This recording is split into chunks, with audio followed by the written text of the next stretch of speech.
국민TV 뉴스가 창간했습니다. 빠르고 정확한 뉴스, 국민TV 뉴스의 텍스트 버전을 여러분 앞에 내놓습니다. 국민TV 라디오의 각종 콘텐츠를 이제는 읽으실 수 있습니다. 뉴스.국민.tv, 국민TV 뉴스에서 세상의 모든 뉴스와 만나세요.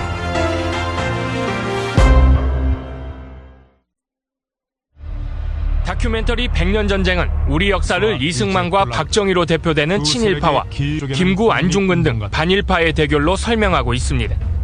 보수 진영에서는 해당 사진을 조작했을 뿐만 아니라 교묘한 짜깁기로 사실을 오도했다고 비판하고 있습니다. 국민들이 확인할 수도 없을 뿐만 아니라 좌파 정권을 만들기 위한 그런 목적으로 만든 거죠. 보수 진영의 비판에 대해 역사 왜곡이라고 비판하는 보수 진영의 주장을 정면 반박했습니다. 먼저 연구소는 동영상에서 이 전 대통령의 박사학위 취득 과정에 문제가 있는 것처럼 악의적으로 묘사했다는 보수 진영의 비판에 대해 단기간에 미국 뉴스의 석박사 학위를 받을 수 있었던 배경에 누구든지 의문을 가질 수밖에 없다고 지적했습니다. 조지 워싱턴 대학에서 성적이 좋지 않았음에도 불구하고 어떻게 유수의 하버드와 프린스턴을 들어갈 수 있었을까? 그리고 하버드에서는 언제 그 석사학위를 받았을까? 이런 상식적인 질문을 합니다. 그리고 그런 과정에서도 5년 5개월 만에 조지 워싱턴 학사부터 프린스턴 박사까지 취득할 수 있었던 주요한 요인이 바로 기독교계의 전폭적인 지원이 있었다라고 하는 점들을 아주 상세히 소개하고 있습니다. 또한 한국역사연구회 등 역사 관련 학술 시민단체들은 성명서를 통해 100년 전쟁에 대한 보수 진영의 색깔론 공격과 검찰 고소 등을 언급하며 학문적 논의를 정치적 사법적 영역에 가두려는 시도는 결코 바람직하지 않다고 주장했습니다. 이제 역사의 무자의 해석과 평가에 대해 언어와 영상을 통해 비학문적 비난을 가하고 심지어는 색깔론으로 몰아붙이는 행태는 자제되어야 한다. 더욱이 권력이 정치적 목적으로 부당하게 개입하려는 시도가 있어서도 안 된다. 채널A 박종진의 궤도넷마 중에서 100년 전쟁. 이것도 역사 왜곡이라고 봐야죠. 왜곡이죠. 자, 이건 1위에 올려 마땅하다. 100년 전쟁 아시죠? 민족문화연구소에서. 근데 그럴듯하게 잘 만들었어요. 진짜 다큐멘터리처럼 잘 만들었다. 어떻게 막 CG도 잘 만들고 컴퓨터 그래픽도 잘 만들고 막 그 역사적 고증이나 이런 것들에 대해서 거의 사람들이 다 속을 만큼 그러니까 잘 만들었기 때문에 이게 넘어가는 거예요. 왜곡이 될 수 있다 이런 얘기죠. 자, 꽃뱀이요. 네. 꽃뱀이요. 이뻐요. 꽃뱀이 이쁘죠. 꽃뱀이 못생긴 꽃뱀이 넘어갑니까? 꽃뱀입니까? 넘어가질 않지? 그리고 사기꾼이요. 굉장히 정직합니다. 사기꾼이 왠지 아세요? 거짓말하는 걸 다 티내면 누가 사기 속습니까? 그렇죠. 방송통신심의위원회로부터 채널A에 방금 들은 저질방송과 같이 중징계를 받은 작품이 있습니다. 민족문제연구소가 만들었고 시민방송 RTV가 방송한 역사 다큐멘터리 100년 전쟁인데요. 이 작품은 과연 아무나 정보로 몰아쓰고 국회의원 미니스커트하고 시시덕거린 그런 방송처럼 저질이었을까요? 더 큰 문제는 중징계 내리는 과정에서 제작사에게 최소한의 방어권이나 진술 기회도 주지 않았다는 점입니다. 사형수에게도 주는 발언권, 채널A에게도 허용한 그 발언권, 100년 전쟁 제작사에게는 왜 부여하지 않은 걸까요? 그 제작사가 다름 아닌 민족문제연구소였을까요? 박한용 민족문제연구소 연구실장을 연결해서 관련한 이야기를 들어보겠습니다. 박 실장님 안녕하세요. 네, 안녕하세요. 네, 방송통신심의위원회가 지난 목요일에 100년 전쟁이 객관성과 공정성, 명예훼손 금지 조항을 위반했다는 이유에서 중징계를 결정했습니다. 우선 100년 전쟁이 어떤 작품인지 모르시는 분들을 위해서 좀 간략하게 설명 좀 해주시죠. 네, 100년 전쟁은 작년 말에 민족문제연구소에서 만든 역사 다큐물입니다. 네. 이승만 일제 강점기의 이승만의 진실, 그리고 박정희 전 대통령이 60년대에 경제 성장을 했던데 경제 성장을 미국이 어떻게 보고 있느냐 하는 것에서 메인으로서 이승만 100년 전쟁하고 그다음에 번외 편으로서 박정희와 프레이저 보고서 이것을 저희들이 다큐멘터리 형식으로 만들어서 이승만과 박정희의 어떤 허상들에 대해서 저희들이 알리고자 했던 다큐멘터리입니다. 네, 이승만의 허상을 알리기 위해 만든 다큐멘터리다 이렇게 요약이 되네요. 네네. 근데 이게 시민방송 RTV에는 어떻게 나가게 됐습니까? 예, 저희들이 100년 전쟁 이 다큐멘터리가 유튜브에서 사실은 많이들 보셨어요. 네. 예, 그런 것을 보셨는데 이제 RTV에서 이것을 그 채널 케이블에서도 한번 이제 방영하시겠다고 네. 의뢰 와서 방송을 했습니다. 네. 그 유튜브에서는 조회수가 상당히 많이 나와가지고 뭐 100만 명이 봤다 이런 얘기를 들었는데요. 아, 200만 이상이에요. 아, 200만 이상입니까? 네네. 예, 방송 좀 안다는 사람들 사이에서는요, 수준이나 퀄리티, 내용면에서는 지상파 방송보다도 훨씬 더 탁월하다는 찬사를 받은 작품이 바로 100년 전쟁인데요. 난데없는 중징계, 이건 왜 결정입니까? 네, 저도 직접 그 징계문을 확인한 건 아니고요. 결정문을 접하지는 않았는데, 네. 예, 그 관계자들의 이야기를 들자면, 이승만 편에 대해서는, 네.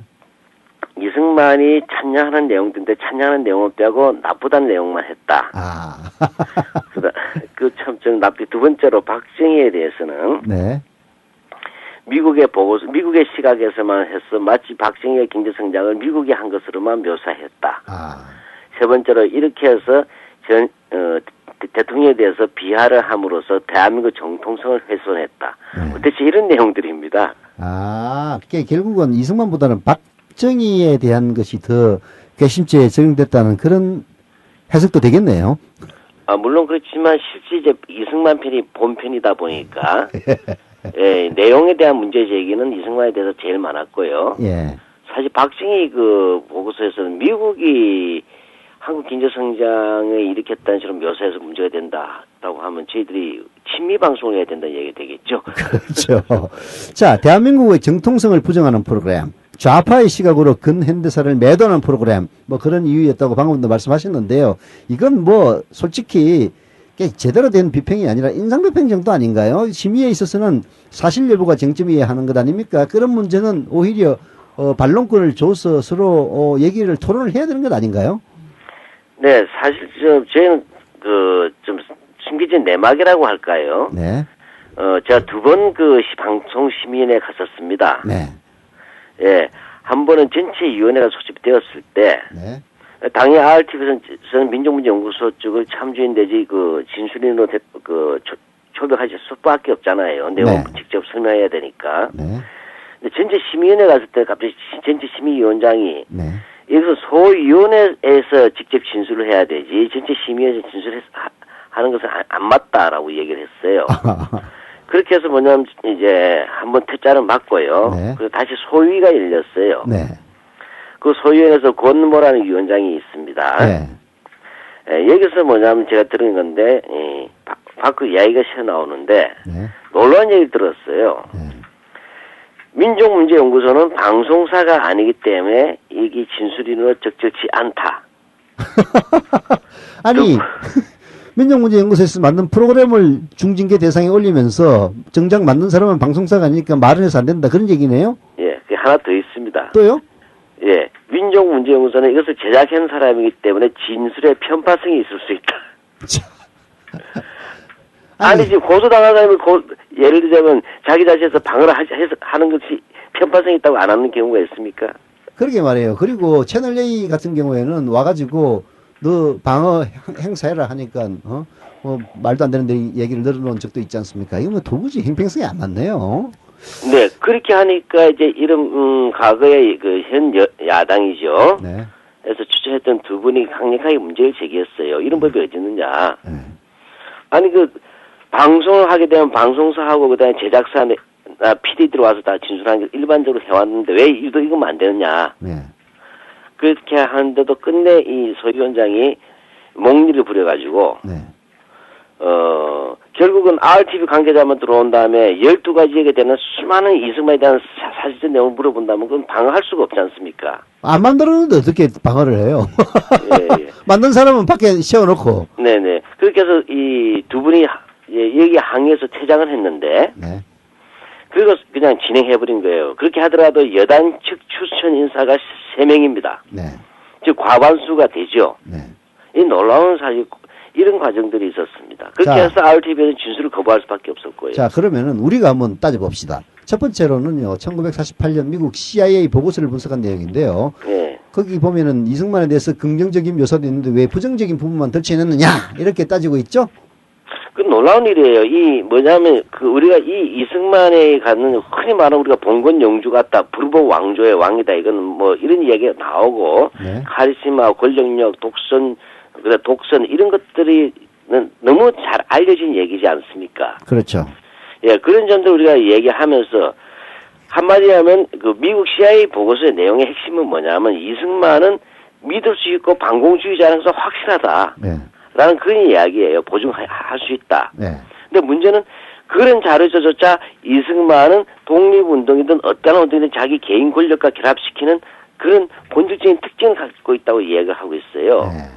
즉 이승만을 이제 앞으로 밀어주려는 미국의 입장에서조차도 네. 그 이른바 성격적 문제가 권력력이 걱정이 된다는 정도로 나온 내용이라는 그 뜻이에요. 네, 알겠습니다. 예. 이게 그 이승만을 밀어주기 위한 미국의 보고서에서마저 예. 이승만의 성격에 문제가 있다라고 표현을 했다. 당연히 그 부분을 얘기할 수밖에 없는데 그걸 가지고 시비를 걸었다는 얘기네요. 예. 자, 두 번째 표현의 문제를 한번 따져봅시다. 이승만에 대해서 갱스터다, 플레이보이다라는 표현을 사용했다며 초대 대통령을 모욕함으로써 대한민국 정통성을 부정하고 있다. 뭐 이런 주장 어떻게 생각하십니까? 예, 이거 자기네들 차라리 자기네들이 만든 게 맞을 것 같아요. 이런 정도면. 네. 이거 뭐냐, 진짜 하와이에서 네. 이승만이 상당히 많은 그 소송, 이승만 또는 이승만과 관련된 단체가 10건 이상의 소송을 일으킵니다. 네. 이 10개의 소송이 전부 다 뭐냐면 돈 문제하고 네. 폭력 사태예요. 돈과 폭력.